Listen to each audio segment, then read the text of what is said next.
मुख्यमंत्री देवेंद्र फडणवीस यांनी देखील बजेटवर प्रतिक्रिया व्यक्त केली आहे। गरीब, कष्टकरी, शेतकरी, गावकरी महिला, मध्यमवर्गीय अशा सर्व घटकांसाठी ऐतिहासिक असा अर्थसंकल्प असल्याची प्रतिक्रिया मुख्यमंत्र्यांनी दिली आहे।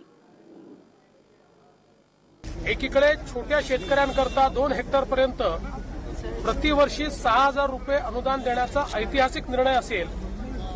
जे आमचे असंघटित क्षेत्रातले मजूर आहेत यांच्याकरता 3,000 रुपयाची पेन्शन असेल। आमच्या ज्या महिला आहेत यांना 26 महिन्यांपर्यंतची प्रसूती रजा असेल किंवा आमच्या मध्यमवर्गीयांकरता इन्कम टॅक्सची स्लॅब 5 लाखापर्यंत इन्कम टॅक्स मुक्त करण्याचा निर्णय असेल।